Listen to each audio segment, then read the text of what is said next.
and welcome to season 3 of Credible Live. We are here with Phil Vigeant, and he is the CEO of PlantFusion. And I feel like if I told you everything about him, it would take up the whole episode because he's accomplished a lot in his life in the supplement industry. And then, of course, we have Brian Fitzpatrick, CEO of Credible. Well, Phil's a trailblazer, as we've indicated, and a pioneer. And I've always learned that the pioneers are the ones that end up with the arrows in their backs.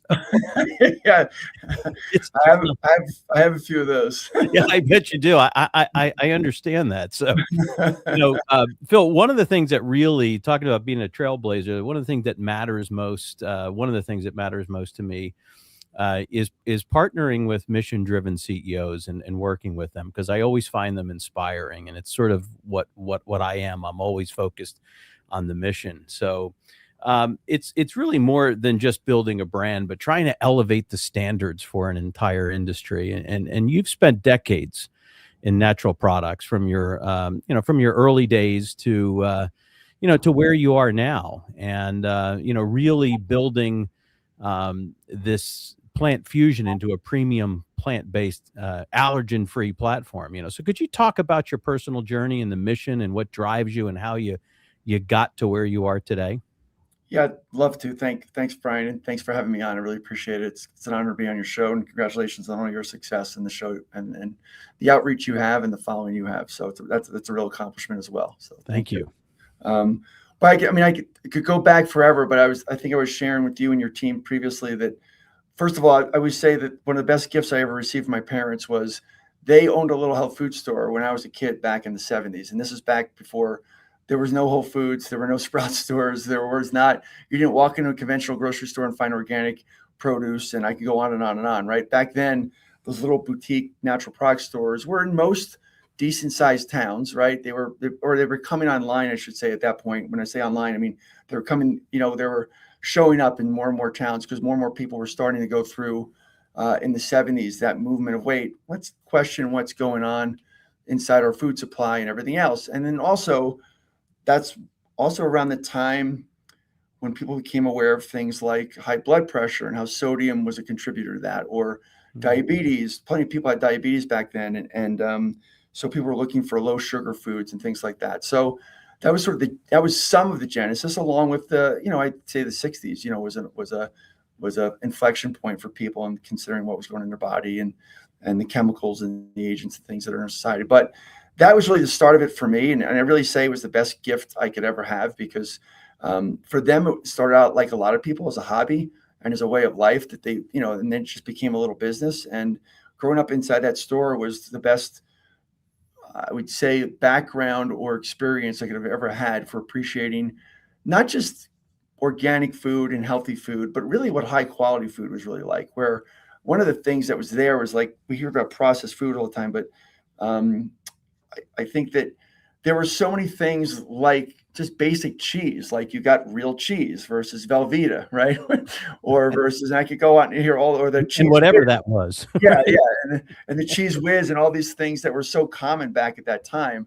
And I think that, that gift gave me an appreciation for just quality food in general over time. And just, I think, and it really resonated, not just with me, but I had siblings too. And that combined with, I was not a great athlete. I was an average athlete who wanted to be a great athlete, but I played sports as long as they let me play right through college. And I competed, and that was part of it, right? If you're an athlete, you want to, what you're putting in your body, and you're trying to make yourself as fit as possible, et cetera. So all of that led me, I think, was sort of the framework or the groundwork for wanting to be in this industry.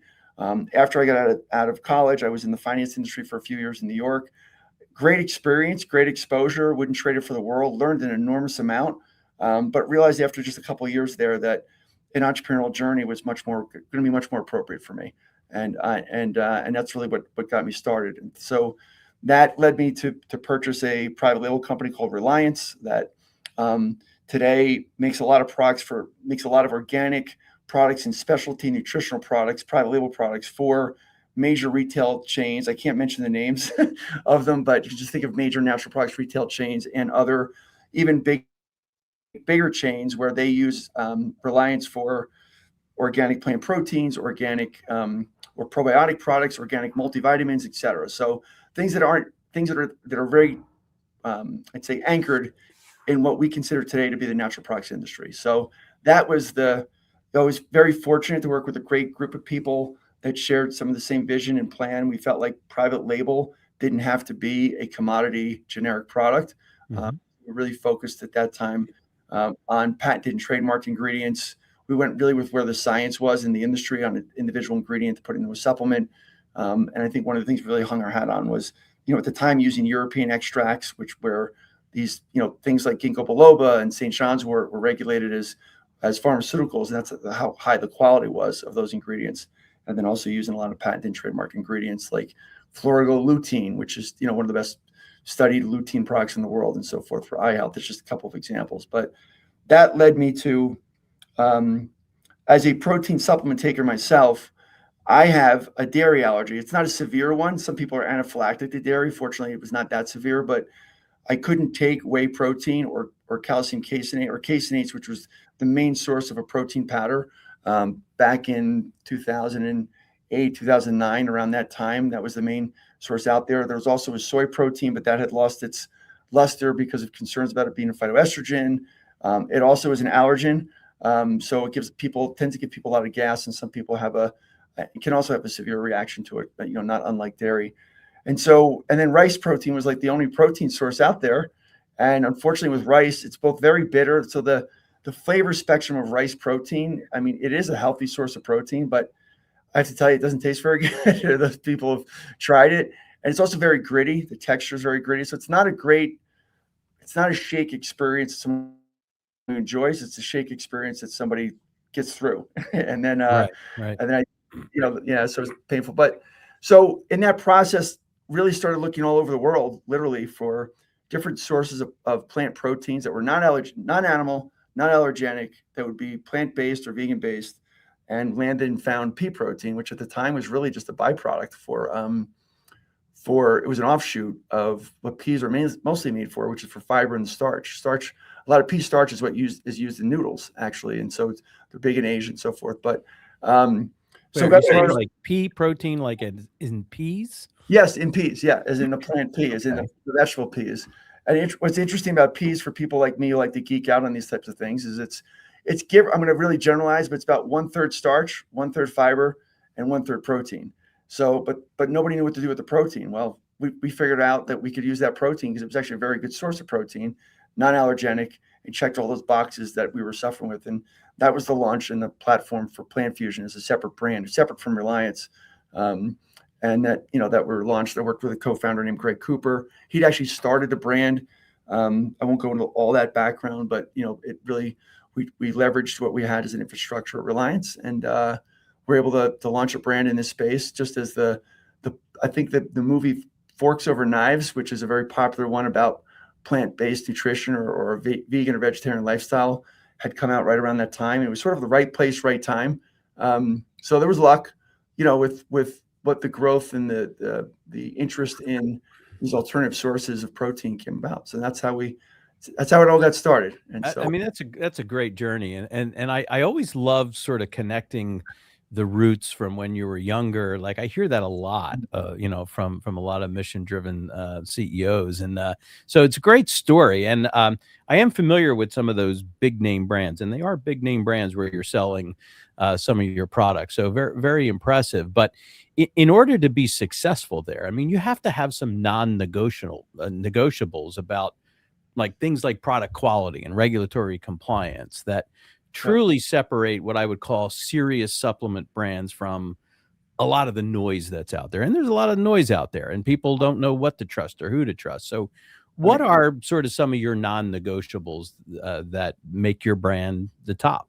It's a great question. I will say it's a complex answer, so I'll try to boil this down to simple. Because when you look at the hundreds and thousands of ingredients in the industry, and then in the supplement industry, it really, the answer for one type of ingredient may not be the same answer on what defines quality for another one. Because these are plants; they're grown all over the world. Number one, they're grown under multiple types of conditions, and also with any plant or product that comes from nature, there's natural variation in them. There's also what are you trying to do with it? You might want to take a whole herb that isn't standardized for a compound, or you might want a more therapeutic effect with an herb that's been isolated down to a single compound that will have more of a, what I'll call pharmacological or specific impact on your body, similar to maybe the way a drug would impact you. It becomes almost a very isolated compound. So all those things come into that. To answer the question, when you're looking at 1,000 different ingredients over the course of my career, the answer to that question becomes complex. But I think what we try to do is first of all, non-negotiable for our brand PlantFusion is one thing, and then sort of a general conceptual framework we use to look at ingredients. But one is, for our brand, first of all, it has to be 100% vegan. So there's no flexibility around that. That doesn't mean, I want to be clear, that doesn't mean the products that are not vegan are not good. It's just that we're very clear on our consumer. We're trying to take away the pain of the consumer. I call it doing this, right? They look at the aisle and they're vegan. And one of my friends in the industry, her daughter became a vegan. She said this is all she does is spend half her time in a supermarket everywhere reading the label, because she's really trying to discern what's in there to figure out if something's vegan. And you can't always just automatically assume that there isn't something else in there, right? So we all know it's a bit of a research project when they're really trying to either feed a family or feed a family member or themselves. So our one platform is vegan, 100% vegan. We won't deviate from that. Another one is being allergen free. We try to be 100% allergen free on everything, because it's not that all allergens affect everybody.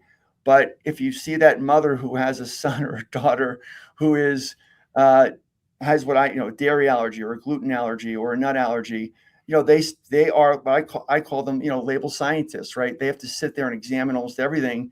And you've seen them. We've all had dinner with them in a restaurant, right? When they're severely allergic, it affects their whole lifestyle, right? So we're trying to make it easy and simple for that customer to do that. Again, it doesn't mean that some of those items that have allergens, I love cashews, I'm just not allergic to, and I love almonds, right? But we have to make sure our consumer is really clear that they can take this product and not have to think about that. So those are two big platforms. As it relates to, we look at the ingredient world that we deal with, and it is very diverse. We start with these aren't as absolute as some marketers would like to make them, but they're really clear. One of the first things we look at is what part of the world is it coming from, right? And we all have heard the disasters of things that come out of China and some parts of Asia and even India and so forth. That doesn't mean everything that comes out of there is bad, but we have to be very discerning about it. So one of the first things I did when I started the brand was all of our plant protein came out of, all of our pea protein was sourced out of Belgium.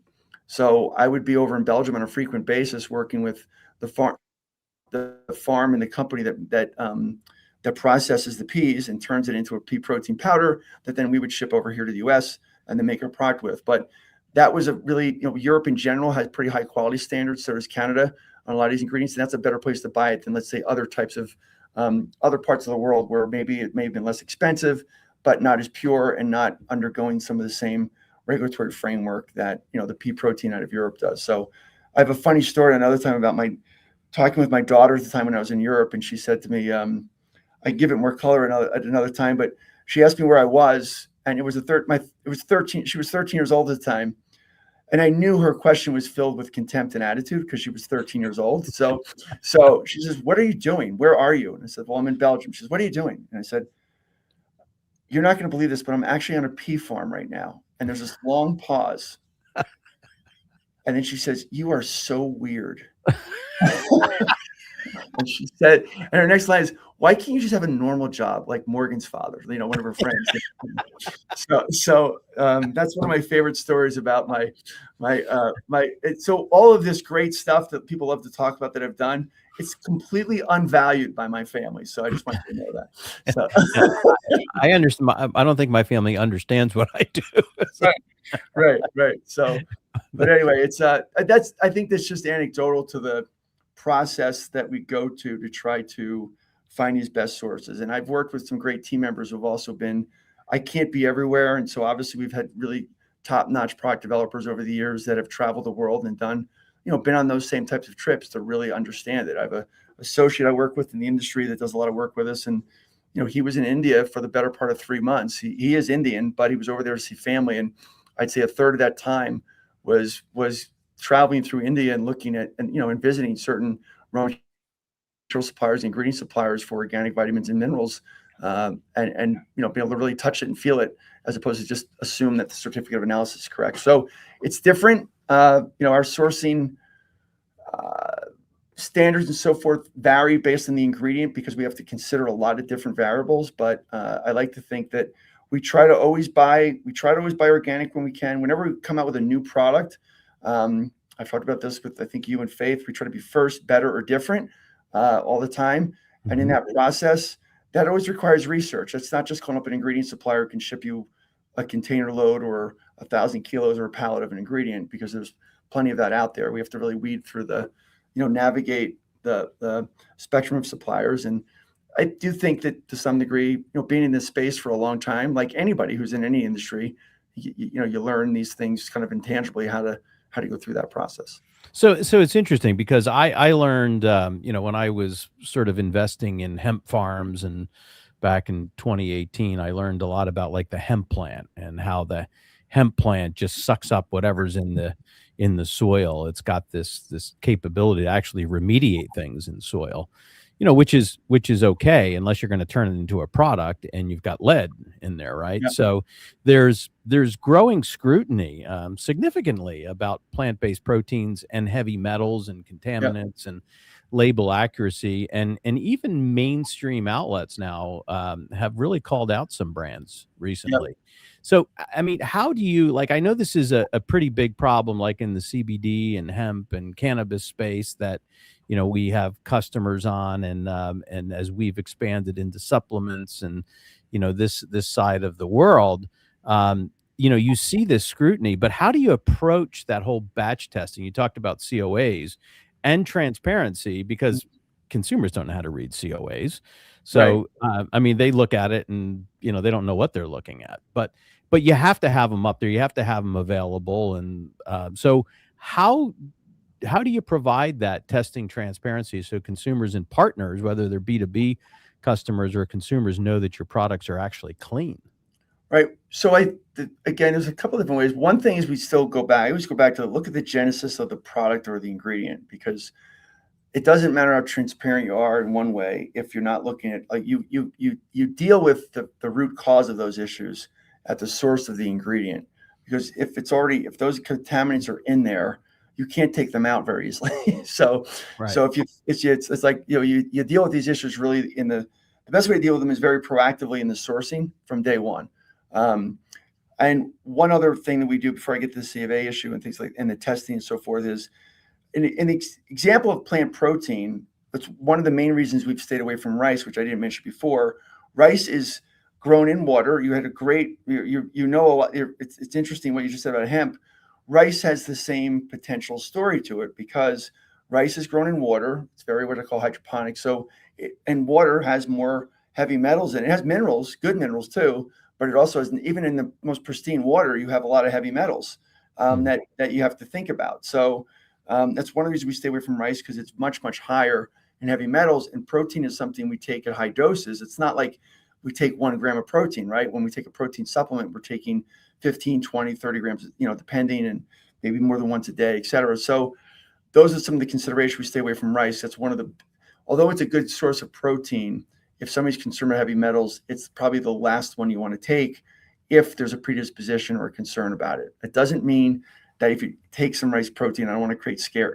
I'm not into creating scare tactics are not great for our industry. So it's just a concern. It's something you have to consider about or look at. It's no different than a man has to look at how much iron he's getting, because that could be a dangerous mineral for them, although it could be great for women. Women are, usually have a problem with not having enough iron. So it is situational, and you have to look at it from a practical standpoint. It's a great example of a mineral that is found in nature that so many women don't absorb very well or don't get enough of, and yet men have to really mitigate this, how much iron they get. So, but once you get past that sourcing issue, first of all, we do a ton of testing, number one, and trying to deal with the transparency of that gets hard, because as much as we have these test results from these third-party labs, we also have to be conscious of just putting that in front of a consumer, because some consumers will start to call that lab. That lab is not prepared. These are business labs. They are so unprepared to deal directly with the consumer, right? So, but what we really try to do is we transfer that information over into documentation. We can give them actual tangible results that they can look at, sink their teeth into, and see an actual result for it. It's done on 2 levels. One is we're looking at raw materials before they come in. In the case of a protein product, that's the majority of what people are yes, there are flavors and natural sweeteners in there, but the majority of what people are taking is still a protein supplement. If you have a 21 gram protein, if I use my most common product, is 21 grams of protein, serving size is about 30 grams. So it tells you right there that about 25 grams of that 30-gram serving is from the protein powder itself. And so and it's only about 4 grams or so of flavors and sweeteners and so forth. So with that in mind, the main concern is what's that main ingredient. You look at the main source, which in that case is pea protein, and we're looking at or amaranth and quinoa and some other secondary sources we might use. And we just make sure that that's tested really well. Because again, if that ingredient is off, it doesn't matter what we do with it when we blend it, it's still going to be very high in heavy metals. And then in the end, we do the testing and we share the results with the customer. Sometime on an as-needed basis. It's dangerous to just put things up on a website where you're dealing with a lab that they're not prepared to deal with answers from consumers. So we have to be careful there. But we be as transparent as we can. And I think that in the end, the consumer needs to know. I find more often than not, when you have these media pieces that go out there was one recently from Consumer Reports, and candidly, it was incredibly misleading. I know it would shock everybody that media outlets would do something misleading, but it really was sad what they did, and forget about our involvement in it. It was sad for the industry and sad for the consumer, because if you read the report, the theme of it was, you really might want to cut down on ingesting protein. Yet most of us, not just us, because of heavy metals, and that's a little bit like saying, I can't even think of a good analogy. It might be like saying, you might not want to work out that much or exercise that much because you could break your ankle. That can happen, but you're kind of missing the larger point. Unfortunately, the piece was very misleading in that regard, and it's sad that we have outlets that operate that way. It was clearly there to create sensationalism, fear and sensationalism, which sells. And that led to a million questions. But, we were able to show people where we landed with that testing and what we had. And I think there's one thing on heavy metals, Brian, that a lot of people should understand. Some of this fear around heavy metals in general, even in the food supply, comes from Proposition 65 out of California, where for a whole variety of reasons that would get way into the weeds, California passed many years ago as a Clean Water Act. Who doesn't want clean water? But what it really turned into was an act that enabled what we call bounty hunter law firms to go. They set standards for heavy metals that were so low that now if you're in California, you'll see warning signs for all these things everywhere. In a car rental facility, you'll see, anybody who lives in California have seen them. They're just oblivious to them now because they're so used to seeing the warning. But it sets a standard for, let's say, lead that's 0.5 micrograms of lead per serving, which is actually much less than what you get in a cup of spinach. When we actually responded to this, we talked about what is naturally occurring in even really good sources of vegetables. And so it was, again, just sensationalism that really misled the consumer. And if you followed that threshold that they used, you wouldn't eat, you would eat very little vegetables because of even organic vegetables, like from the healthiest soil in the world, you still could have heavy metals that would be above that Prop 65 level. And that's just the thing that everybody should try to understand, that if an outlet is using the California standard, it's just fundamentally misleading. And and it's interesting because sort of beyond consumers, what I'm seeing in sort of the supplement space is that the due diligence that's required from distributors, even payment processors, like we work for payment processors, and what are they concerned about? They're concerned about chargebacks and claims that are being made, right? So somebody buys your supplement and you're making claims, and they want their money back because this thing didn't work, right? So, we have to validate all the claims. We have to look at your COAs. We have to make sure there's nothing bad in your products. And that's what Credible does for the supply chain, including, banks. So, but now we're seeing sort of the stakes getting a little bit higher, like even major marketplaces like Amazon. They're escalating their requirements around documentation, quality, and compliance for any of these supplements. So from your vantage point at PlantFusion, what do you see? Do you see that increasing? Am I imagining this, or? You're spot on. And in general, it's a very good thing. I think that it's really important because I think, let's face it, supplements can be sold almost anywhere. Just to be clear, a lot of people say it's an unregulated, most media pieces start off with it's an unregulated industry, which is fundamentally false, just so everybody understands that, right? The FDA, by definition, regulates anything we put in our body, right? So it is a regulated industry. It is not as regulated as pharmaceuticals, and that's appropriate because it's not as dangerous as pharmaceuticals. Do you think it's misregulated or? No, I actually think it's interesting. It's been a big part of my career in the industry, and I know this is, this topic was going to come up. I think it's appropriately regulated. With that said, because there are so many ingredients in the industry, it's appropriate to look at certain ones in a different way.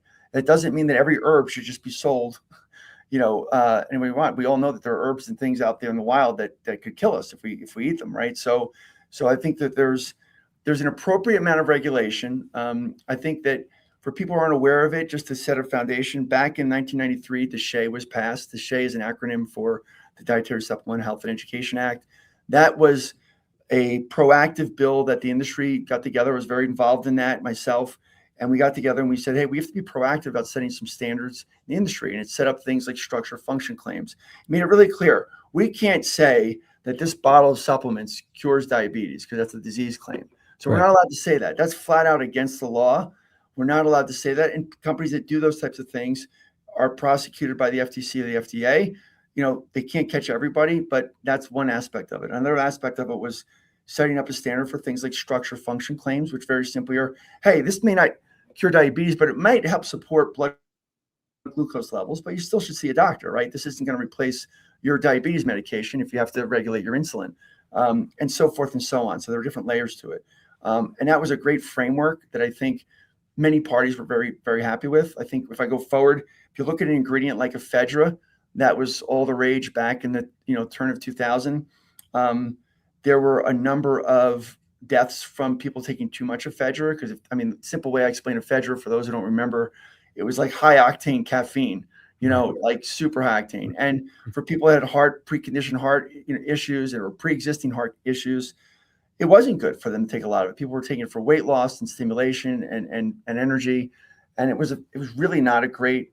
It was an ingredient that absolutely needed some regulation. It was taken off the market. But what we did as an industry, and this is another initiative I was involved in, we said we need to set up adverse event reporting, because one of the things they found with that ingredient, as an example, was that the companies that were selling it were not recording the complaints that were coming in on it, which is a dangerous thing. And so we decided to be very proactive as an industry. The committee I was on, called the Comply Committee, we got a bill passed through Congress using some of our friends in Congress that was called the adverse event reporting piece. And now today, if somebody calls up and says, hey, I had this or this issue with your plant protein, we are regulated by law to submit that to the FDA as an adverse event report. And there's a certain framework around it, which I won't bore you and your listeners with. But I think that we're generally in favor of more reasonable regulation. You're going to find that I think most leaders in the industry and most people that have been in it for a long time and serve on these committees are generally in favor of higher standards, a higher degree of regulation within reason, as long as it's not too heavy and it starts to cut off access for the consumer. Because many of us are also very, what I'd say, freedom oriented or choice oriented in terms of what we do. And we just want to make sure that we're not, in the spirit of regulation, not mitigating access to things that could really help people. Because there are many supplements now that are commonly recommended by mainstream doctors that 20 years ago were being called snake oil. So, and yet there's still snake oil out there, right? Like coenzyme Q10 should be taken for everybody who takes a statin drug. Millions of people take statin drugs. And now many mainstream, not all, but many mainstream cardiologists, when they recommend a statin, will say, hey, you should also supplement your diet with CoQ10 because it's critical for what it might do to deplete CoQ10 levels, and CoQ10 levels are really important. So, and I think that's the confusion, though, Phil, is that there's so many supplement brands out there, and you've been there from the beginning, setting the standards and building to the standards, right? And so you help set some of those standards, and so you guys are fine in meeting these standards because you helped write them, you've understand it, you've been a pioneer and a trailblazer in this area, but people just don't know what to trust. They don't know what to look for, and they don't know how to validate and verify who's real and who's fake. I don't envy the consumer in this category, and I think we talked about it a little bit earlier, but I think that I feel like this consumer category is one of the most confusing for the consumers, because I think I was telling a story about even my personal life. People, if I'm out socially and I say, people ask, what do you do? And I used to say years ago, I just said, oh, I sell supplements. And I would just get a litany of questions, and sometimes extremely personal information people would exchange quickly. And I said to a friend of mine that I was with many years ago, and she would say, I can't even believe what these people tell you about themselves. I don't even tell these things to my doctors, right? And so I think that, what is that indicative of? Not that I'm smart. It's actually indicative of how confused the average consumer is about the whole category, because I think everybody kind of has the same general feeling when they walk into a retail store, they go online regarding supplements. I know I should be taking something, or I know I should be taking this or more of that or whatever, but I really don't know why. I don't know how much. And to your point, I don't know how to get it. I don't know what's quality and what isn't. I think it's one of the categories that has the most conflicting bits of information, that, or I should say flow of information, because it's everything from, I'll call it very like pop type media environments, like going back in the day, Dr. Oz and Oprah and those other things, where somebody would come on and just say something that, boy, okay, it was just taken for granted that was an absolute, to doctors who for many years, they're getting better now, but still today, most mainstream medical doctors, family practitioners have no idea what to recommend. They don't know why. Nutrition is not really taught in that. We've all heard this, not taught much which is sad, right? Because that's the foundation of health, right? And yeah, you'd think that in general, a family practitioner would be required to have a tremendous amount of knowledge in general nutrition. You'd think that would be required. Maybe not a surgeon, but certainly a general practitioner and people that deal with general health. So, but it's not the way it is. But it's a super confusing category. I don't envy the consumers not in it. My friends that are in the industry, we joke around about, that experience wasn't unique to me that I talk about with people just sharing information. This is the experience that everybody in the industry has when they are out socially and they're meeting people. And I think that part of what you see is people who come into the industry from outside of the industry, within a few years, they're fans. They're not just fans because they sell it. They fall in love with the industry and the products because of what they experience. It doesn't mean that everything we produce is perfect for everybody. And it doesn't mean, we're going to cure cancer. But I think in general, the experience people have once they're exposed to healthy eating, healthy diets, and nutritional supplementation is generally a very positive one. Well, my doctor started out that way, but I think he got too many lunches and dinners from big pharma reps. So, and he shifted a little bit. Yeah. But in fact, yesterday, even during Trump's press conference about the cannabis industry rescheduling and CBD, even the doctors, there was one doctor who spoke and he said, we weren't taught about this stuff in medical school. This was not there. So it's amazing. And Phil, I could talk to you forever, but we're already past time. This has gone so fast because, first of all, you're fascinating. You got a great background, a great company, and you're always fun to talk to. So we really appreciate you being on Credible Live and talking about all things supplements and natural supplements and plant-based supplements. And we appreciate you being here. So thanks for joining us today on Credible Live. Well, thank you. How can people get in touch with you if they wanted to learn more about you and your brand? You can email me. First of all, you can go on the PlantFusion.com. So that's the website for the brand. And then my email is my name, Philip, with 2 L's, period, and then Vigeant at PlantFusion.com. But they can also just hit info and it'll get to me. Info at PlantFusion.com is fine. And anybody can communicate with me that way. And we'll do our best to get back to them as quick as they can. But anytime we can be a resource, I and the team are very passionate about health and nutrition, and it's really what drives us. There's no finish line. It's like anything else in life, and we're learning things every week and month and year. And we work with a great group of people, and we do our damnedest to make sure that the people who take our products are are getting the best products available in the marketplace, and that we're constantly trying to improve what we're delivering and help people with their health. Because if we help that, I think everybody knows who's had health problems. It's something we all take for granted until you actually have the problem or a loved one has the problem, and it changes our lives. So So true. If we can just make everybody 5% healthier, that's a big step in the right direction, And people will spend a lot of money to get healthy after they're not, right? So yeah, exactly. We've all been there. So, but it's a great show. Thank you very much for having me on, and it's an honor to be on. And congratulations again for all your success and the success of the show. And I have to say too, like as a consumer, just this season 3 has really been a trend of founders coming on and sharing their stories. And I think just hearing your passion for purity educates these consumers, because someone would be more apt to buy your product over a 4.8 star rating on Amazon, no name company, which has no regulation really, and they just have a bunch of bots giving ratings. Yeah. So no, I really appreciate when we have founders come on and just share their story, clear communication. This is good for you. This will help you. No, we really appreciate that. And Phil, it's been great chatting to you. I definitely want to have you back on. And yes. Yeah, I think 2026 is going to be really exciting in the health and wellness industry. Yeah, it's growing momentum. I think even whether people like the Trump administration or not, I think that there's some stones that are being turned over that, although it may be uncomfortable and maybe not every policy is the right one with RFK and everything, I think that there are really great questions being asked that we should be answering as a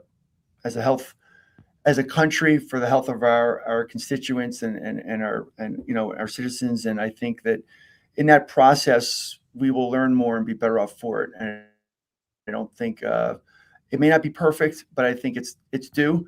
And it may not be appropriate in every case, but I think that these are good questions we need to ask and answer for ourselves, and let people make their choices. I think that's the big thing. I think that's one thing that whether people like what's happening or not, I think there's a theme around this, which is give people more choices as opposed to being prescribed or telling them what they have to do. And I think that really came out of the COVID vaccination issue, where we saw, just the divisiveness of that. I don't think most people were pro-vaccine 100% or anti-vaccine 100%. I think most people were like me and like many others that were saying, no, let's just make sure you have all the information, and then you get to make a choice personally, right? Yeah, and they were scared too. So there's not a lot of time to make a decision or do a lot of research when you're fearing for your life. So is totally interesting. But I think this is why we're going to see an over $400 billion market in this supplement space before long, and that's really, I shifted into the tech side of this. Because first of all, I'm a big believer in supplements. I've replaced a lot of my pharmaceuticals with natural supplements and changing eating habits. And it's been a learning process for me because everybody's body's different, but you're counting on the quality of the supplements you're taking, because you don't want to spend money, with some type of placebo thing you're throwing in your body. That's just nothing but a carrier oil. Yeah, so, and those products are out there. Like I think Faith mentioned, what's online. It's a scary world out there. We look at some of what's online, and we're just like shake our head. And the FDA and FTC, I don't care what administration is, they have limited resources. They can't go after everybody. But no, there is. I think most of the people I work with in the industry, I will say, as a whole, I always say it's the loud minority that gets all the bad press in any industry or field, right? And I think that's true for our industry, where there's this loud minority that is sensationalized. They overstate claims. They make promises that aren't realistic for a consumer to accept. And I think we've seen this in other fields, but I think it's very relevant. I think the people I'm not just talking about me, but I think there are many other people like me in the industry, at industry trade shows I meet with, that are very genuine and authentic about what we're trying to deliver. And we really are trying to create solutions and answers for consumers the way they're looking at them. And bottom line is, don't listen to the loud minority. It's that there are a number of other brands besides us that are trying to do the right thing and get the right products in people's hands. And I think that's more of the majority of the industry than it is the minority of the industry. And speaking of the loud minority and the Trump administration and things that have to take place, amazing announcement yesterday on the rescheduling of cannabis from a Schedule 1. So it's no longer sitting next to heroin, but now next to Tylenol with codeine in Schedule 3. And the fact that Trump has basically directed Congress to fix the hemp problem that got created, and return to something more common sense. So we're going to have a special episode on Monday at 3 p.m. Yeah, we're going to be talking about that and what are the implications, so that we can, instead of throwing the baby out with the bathwater, which is what what happened last month on hemp and CBD and things like CBN and CBG that actually are good for you. The object is to get rid of the gas station weed and get to the positive stuff, right? Yeah. The stuff that it was meant to be. But there's a great example of what was never meant to be happened because of opportunity and opportunistic players. But we're going to talk about all those implications on a live special episode on Monday at 3 p.m. And then after the Christmas break, Faith, who do we have coming up next? Yeah, so we're going to have a little break. And then January 16th, we have Code Health founders Wendy Cohen Osborne and Dr. Lisa Piper. So that'll be really exciting to chat with them. And again, we have a bonus episode Monday, December 22nd, 3 p.m. Eastern Standard. And we're going to ask Brian all the questions that everyone has. Should be a good episode. There you go. And Phil, just like Vigeant, that's how you pronounce his name. Yeah. We got it right. You have been an absolute amazing guest. Thank you for joining us. We'd love to have you back here on Credible Live, and have a great Christmas. Have a wonderful holiday, and blessings to all of our viewers. Thank you, guys. Great to be here. Take care.